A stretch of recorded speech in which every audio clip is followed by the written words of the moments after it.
Operation സിന്ദൂറിലൂടെ Indian സൈന്യം കുറിക്കുന്നത് മറ്റൊരു ചരിത്രമാണ്.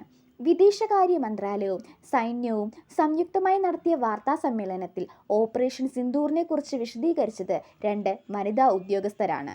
വിംഗ് കമാൻഡർ വ്യോമിക സിംഗും കേണൽ സോഫിയ ഖുറേഷിയും.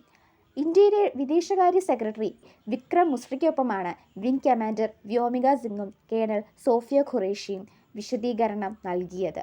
നിർണായകമായ ഓപ്പറേഷനെ പറ്റി രാജ്യത്തിന് വിശദീകരിച്ചു കൊടുക്കുക എന്ന കർത്തവ്യമാണ് സൈന്യം അവർക്ക് നൽകിയിരുന്നത്. ഇന്ത്യയുടെ ചരിത്രത്തിൽ ആദ്യമായിട്ടാണ് ഇത്തരമൊരു നടപടി നടന്നിരിക്കുന്നത്.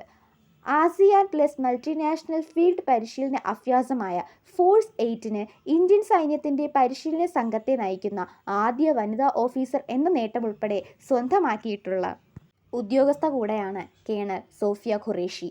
ഗുജറാത്ത് സ്വദേശിയായ colonel Sofia Qureshi 1999 officers training academy വഴി സൈന്യത്തിൽ ചേർന്നു.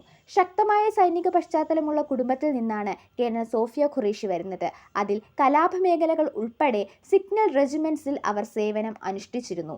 2006 കോംബോയുടെ ഐക്യരാഷ്ട്രസഭയുടെ സമാധാന പരിപാലന പ്രവർത്തനങ്ങളിൽ സൈനിക നിരീക്ഷകയായി അവർ സേവനമനുഷ്ഠിച്ചിരുന്നു.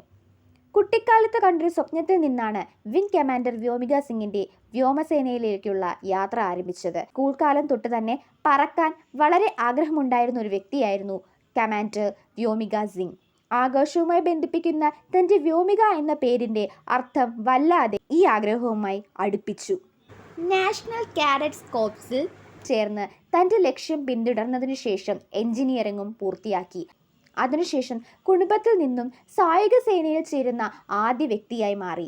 ഇന്ത്യൻ വ്യോമസേനയിൽ ഹെലികോപ്റ്റർ പൈലറ്റായി കമ്മീഷൻ ചെയ്യപ്പെട്ടു. 2019 ഡിസംബർ 18-ന് ഫ്ലൈയിങ് ബ്രാഞ്ചിൽ സ്ഥിരം കമ്മീഷൻ പിടിച്ചു. പാകിസ്ഥാൻ പാക്-അധീന കാശ്മീരുമായി 9ഓളം ഭീകരവാദി സങ്കേതങ്ങളിലാണ് ഇന്ത്യൻ സൈന്യം ഓപ്പറേഷൻ സിന്ദൂറിലൂടെ തിരിച്ചടിച്ചിരിക്കുന്നത്.